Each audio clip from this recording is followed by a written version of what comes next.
Assalamualaikum warahmatullahi wabarakatuh. Materi analisis data kategori kali ini kita akan mempelajari mengenai tabel kontingensi. Nah, sebelum kita definisikan apa itu tabel kontingensi, di sini saya berikan ilustrasi.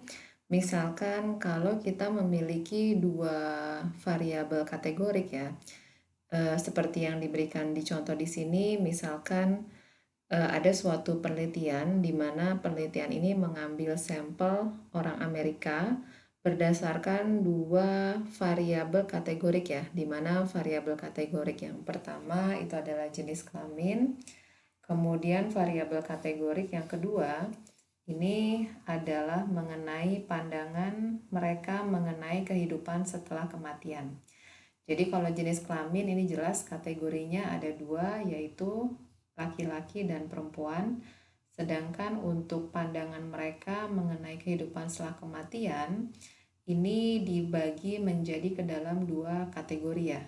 Jadi kategori pertama adalah yang menyatakan percaya ya, bahwa ada kehidupan setelah kematian, sedangkan kategori yang kedua ini tidak percaya atau mereka belum bisa memutuskan ya, apakah mereka mempercayai adanya kehidupan setelah kematian. Nah, ketika kita memiliki dua buah variabel kategorik, kita bisa melihat hubungan antara dua variabel kategorik yang paling mudah itu dengan cara melakukan klasifikasi silang. Atau dalam hal ini kita buat dalam bentuk tabel, kemudian kita hitung untuk setiap pasangan dari kategori pertama dengan kategori kedua, ini kita hitung ada berapa banyak kasusnya. Jadi dalam hal ini karena kita punya dua kategori variabel jenis kelamin dan dua kategori untuk variabel kepercayaan setelah kehidupan setelah kematian, ada dua juga, maka kita bisa memiliki ada sebanyak 4 ya. Ada 4 pasangan yang memungkinkan di mana kita bisa hitung. Ya, yang pertama adalah kita bisa menghitung banyaknya kasus di mana di kalangan yang berjenis kelamin perempuan ada berapa banyak yang mempercayai adanya kehidupan setelah kematian. Berarti dalam hal ini dalam tabel bisa kita baca ya informasinya bahwa ada sebanyak 509 kasus atau 509 orang, di mana 509 orang ini adalah perempuan yang mempercayai kehidupan setelah kematian. Sedangkan masih di kalangan perempuan juga ya, di sini ada sebanyak 116 orang yang tidak mempercayai kehidupan setelah kematian. Kemudian di kalangan pria atau laki-laki di sini ada 398 yang mempercayai kehidupan setelah kematian, sedangkan sebanyak 104 di antara kalangan pria yang tidak mempercayai kehidupan setelah kematian. Jadi dalam tabel ini kita bisa melihat ya asosiasi atau hubungan antara dua jenis variabel kategorik ya. Nah, biasanya ketika kita memiliki dua variabel kategorik, biasanya menjadi pertanyaan itu adalah kalau contoh seperti yang diberikan di sini, kita ingin mengetahui ada nggak sih hubungan antara jenis kelamin dengan pandangan mereka tentang kehidupan setelah kematian. Atau misalkan kita juga bisa membuat pertanyaan saintifik ya, pertanyaan penelitian bagaimana mengenai kepercayaan di kalangan laki-laki ya dibandingkan perempuan. Apakah laki-laki lebih percaya kehidupan setelah kematian atau sebaliknya, apakah perempuan yang lebih percaya kehidupan setelah kematian. Nah, di sini dua contoh pertanyaan ini adalah beberapa contoh saja ya. Beberapa contoh yang bisa kita pertanyakan atau bisa kita coba jawab dengan cara membuat klasifikasi silang ya antara dua variabel kategorik seperti pada ilustrasi yang diberikan di sini. Nah, secara umum melakukan klasifikasi silang ya seperti yang dicontohkan dalam tabel di sini, ini kita sebut dengan tabel kontingensi. Kalau misalkan kita hanya meneliti satu variabel kategorik saja, ini kan biasanya kita kategorikan sebagai analisis univariat univariat ya. Jadi hanya satu variabel kita sebut analisis univariat. Nah, kalau hanya ada satu variabel kategorik, cara meringkas data ini jelas sederhana ya. Ini cukup dengan cara melakukan perhitungan banyaknya pengamatan untuk setiap kategorik. Jadi kalau misalkan kita punya variabelnya itu adalah jenis kelamin, maka untuk meringkas data jenis kelamin cukup kita hitung saja ada berapa banyak sampel data yang kita punya yang termasuk laki-laki, ada berapa banyak sampel yang masuk ke jenis kelamin perempuan ya. Nah, proporsi sampel di setiap kategori ya yang kita hitung ya setelah kita hitung banyaknya pengamatan untuk setiap kategori, ini proporsi sampel kita bisa gunakan sebagai estimasi nilai peluang untuk setiap kategorinya. Nah, kalau yang kita analisis terdiri dari dua variabel kategorik, ini biasanya kita sebut analisis bivariat. Katakanlah kita punya dua variabel kategorik X dan Y, di mana masing-masing X terdiri dari sebanyak I kategori, sedangkan Y terdiri dari J kategori.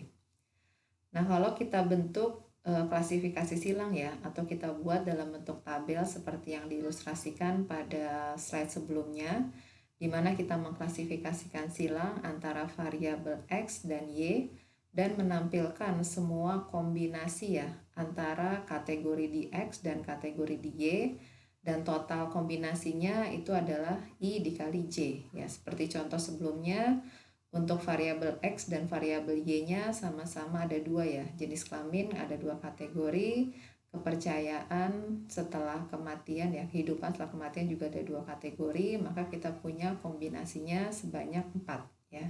Jadi secara umum kalau kita punya I dan J kategori dari variabel X dan Y, berarti ada sebanyak IJ kombinasi kategori yang memungkinkan ya.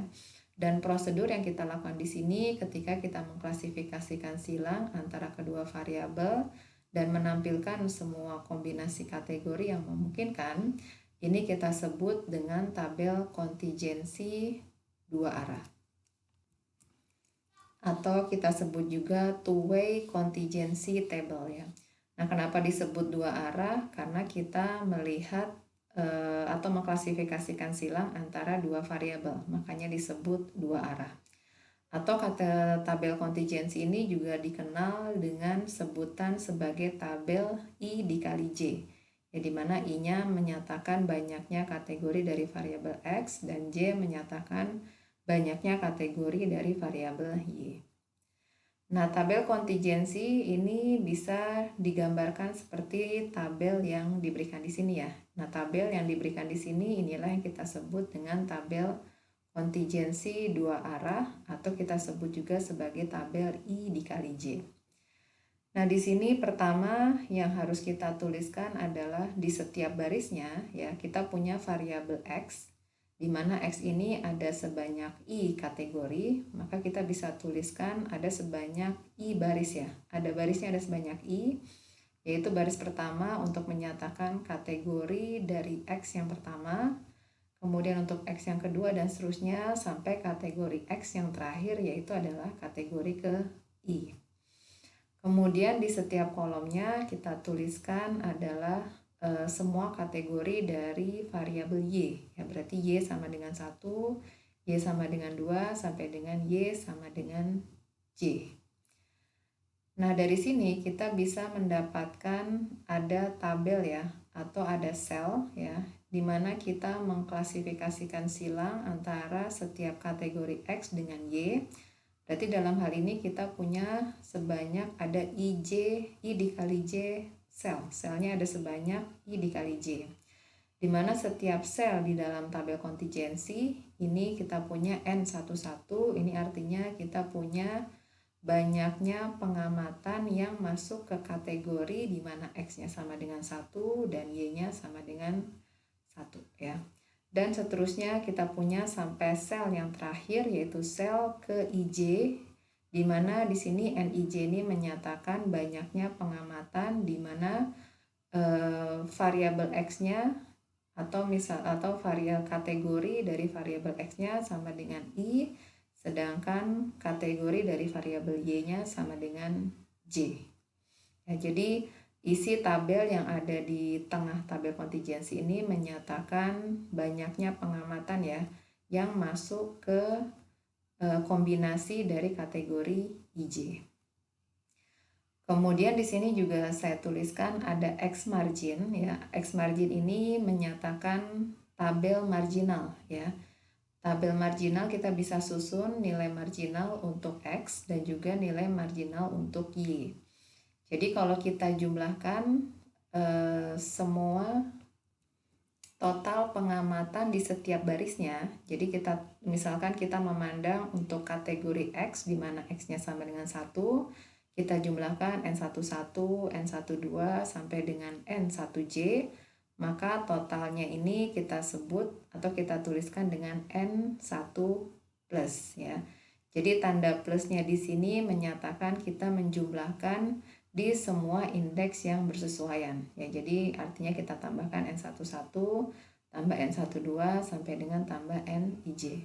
Dan seterusnya kalau setiap barisnya semua data pengamatannya kita jumlahkan ya. Jadi sampai dengan XI, sampai X-nya sampai dengan I, kita punya NI plus, di mana NI plus ini menyatakan penjumlahan untuk semua data pengamatan di mana X-nya sama dengan I.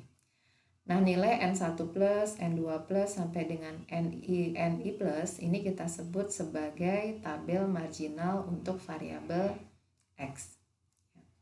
Begitu juga untuk Y, variabel Y kita juga bisa buat tabel marginalnya ya, atau nilai marginal untuk variabel Y. Artinya kita hitung total pengamatan untuk setiap kategori di variabel Y. Jadi untuk variabel Y-nya sama dengan 1, ya yang ini, tinggal kita jumlahkan semua data pengamatan pada kolom pertama. Jadi kita jumlahkan N11 ditambah N21 sampai dengan I1, kita jumlahkan, kita sebut dengan N plus 1. Jadi sekali lagi tanda plusnya ini artinya kita menjumlahkan semua indeks ya yang bersesuaian ya. Jadi satunya di sini kita jumlahkan dengan 2 dan seterusnya sampai dengan ke I. Dan seterusnya untuk kategori yang terakhir dari variabel Y yaitu kategori ke J, ketika kita jumlahkan semua data pengamatan untuk kategori dari Y sama dengan J, kita punya totalnya N plus J. Nah, N plus 1, N plus 2 sampai dengan N plus J inilah yang kita sebut dengan nilai marginal atau tabel marginal untuk variabel Y. Nah, kalau semua datanya kita jumlahkan ya, semua data dari semua kombinasi yang memungkinkan antara I dan Y, ini semua data totalnya kita sebut dengan N, atau ini bisa kita tuliskan juga dengan N plus plus. Jadi tanda plus-plusnya di sini menyatakan kita menjumlahkan untuk semua indeks yang bersesuaian ya. Jadi N plus plus bisa kita hitung sebagai penjumlahan semua nilai pada tabel marginal Y, N plus 1 tambah N plus 2 sampai dengan N plus J, jumlahnya sama dengan N plus plus. Atau bisa juga kita jumlahkan berdasarkan nilai marginal dari X, di mana kita jumlahkan N1 plus tambah N2 plus sampai dengan I plus ya. Ini juga sama, pasti hasilnya sama sebanyak N plus plus. Nah, sekarang kalau misalkan kita memiliki ada 3 variabel kategorik ya, dalam hal ini ada 3 variabel kategorik, misalkan X, Y, dan Z. Nah, kalau kita mau melihat hubungan di antara ketiga variabel ini, maka kita juga bisa meringkas datanya ke dalam tabel kontingensi, dan tabel kontingensinya kita sebut 3 arah. Ya, jadi 3 arah di sini karena kita melihat hubungan antara variabel X, variabel Y, dan variabel Z, yaitu ada sebanyak 3 variabel. Dan seterusnya kalau ada 4 variabel kategorik, maka kita sebut tabel kontingensi 4 arah. Nah, di sini sebelum kita melihat tabel kontingensi secara umum ya, ada 3 arah, 4 arah, dan seterusnya. Nah, di sini kita pelajari dulu untuk tabel kontingensi 2 arah ya. Di sini mungkin tadi sudah sempat saya jelaskan ya, saya sampaikan setiap notasi di dalam tabel kontingensi dua arah ya, di mana kita punya nilai NIJ. NIJ ini adalah total data pengamatan untuk kombinasi kategori di X sama dengan Y dan kategori di Y sama dengan J.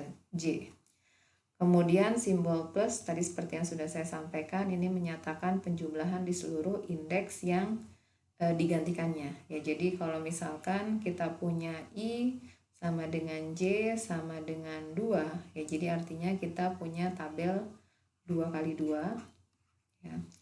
Maka NI plus